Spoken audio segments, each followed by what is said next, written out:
Olá, pessoal! Na coluna Contações de hoje, eu vou trazer para vocês um pouco sobre o mito de Hefesto, o deus grego da forja. Hefesto é Faisto, né? Ou Faisto, ou no romano, Vulcano. De modo geral, no grego, Hefesto significa fogo subterrâneo. Conta o mito que Hera, irada por Zeus ter dado a vida a Atena de sua cabeça, teria entrado no jogo do olha do que sou capaz também e teria gerado Hefesto por partogênese. Acontece que quando o filho nasceu, Hera percebeu que este tinha um defeito no pé. Raivosa e desgostosa, Hera jogou o filho de cima do Monte Olimpo para o fundo da terra. Em outra versão, Hefesto é filho de Zeus e Hera. E em uma briga do casal, teria sido expulso do Olimpo por Zeus em uma briga do casal, já que Hefesto ficou ao lado da mãe em tal briga. Zeus, zangado, teria jogado Hefesto de cima do Monte Olimpo para o fundo da terra, onde Hefesto teria feito sua oficina e começado a trabalhar em sua forja. Hefesto era o deus coxo, o deus manco, e era ridicularizado por seu defeito. Era ridicularizado por sua deficiência. Era o único deus com deficiência e era o único deus também que trabalhava, já que Hefesto era o deus da forja, o deus artesão, o deus artífice, o deus inventor. Hefesto era casado com Afrodite e era atraído por esta, tanto com mortais quanto por deuses. Um exemplo de suas artesanias, das artesanias de Hefesto, tem relação justamente com as traições de sua esposa. Desconfiando que Afrodite o traía, Hefesto fabricou uma rede invisível e colocou em cima da cama da esposa para que, na hora em que esta estivesse com seu amante, a rede iria prendê-los. E foi o que aconteceu. Afrodite, com Ares, estava na cama quando a rede caiu e os prendeu. Raivoso e doído, Hefesto levou os dois até o Monte Olimpo para mostrar aos outros deuses o que estava acontecendo. Acontece que, chegando no Monte Olimpo, Hefesto foi ridicularizado. Hefesto foi mais uma vez humilhado pelos outros deuses e este voltou para sua forja. Hefesto era o deus solitário também. Em termos psicológicos, em uma configuração em que se tenha um complexo do deus Hefesto, um complexo Hefesto, digamos assim, melhor dizendo, na psique, a pessoa provavelmente vai ser uma pessoa dada ao trabalho criativo, à vida criativa, e suas emoções vão estar muito relacionadas com a criatividade. E Jung, após romper com Freud, passou por um período muito negro de sua história, enquanto buscava lançar os pilares de sua própria psicologia.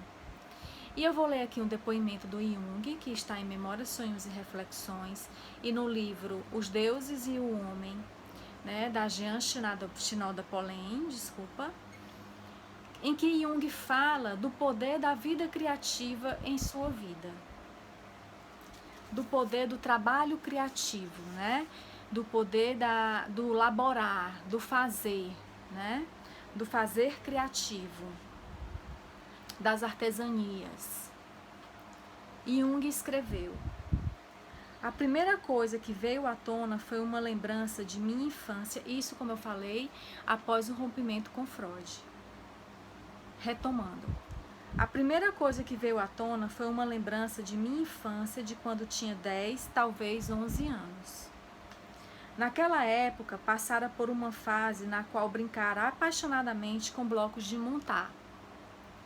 Lembrei-me nitidamente de como construíra casinhas brancas e castelos, usando garrafas para formar as laterais dos portões e as abóbodas.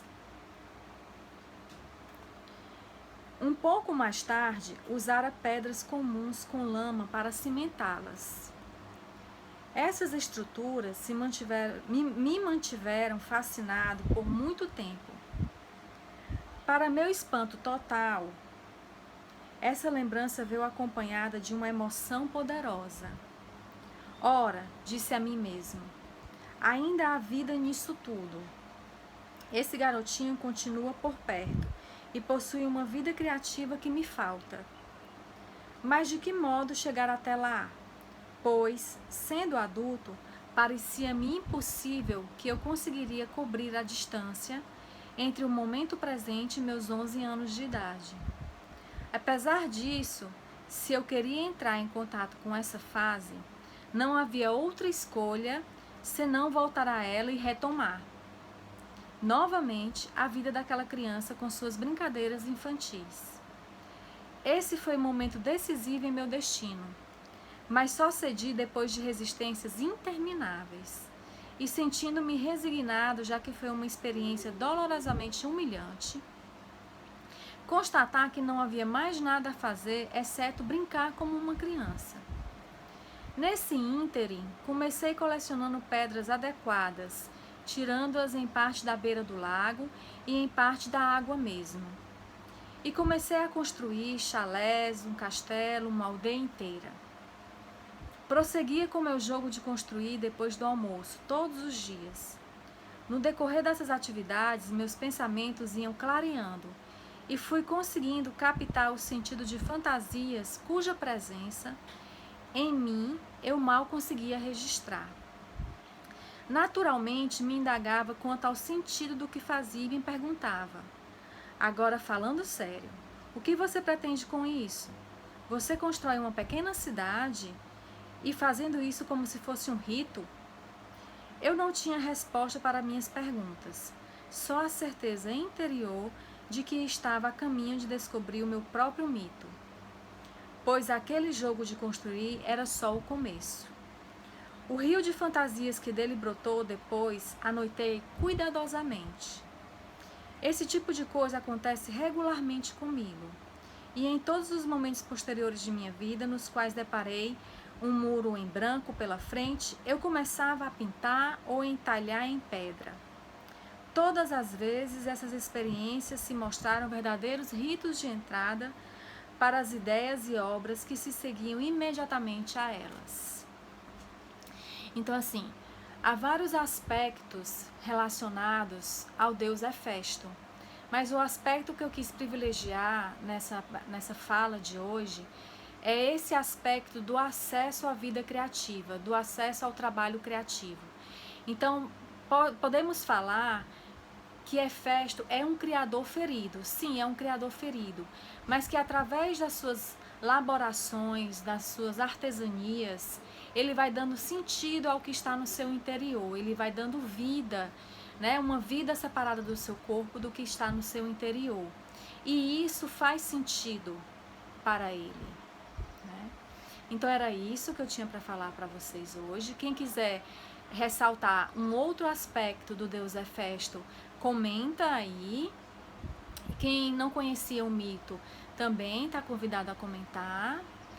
E na sequência eu vou trazer outros 3 deuses gregos para vocês, que serão Hades, Apolo e Ares.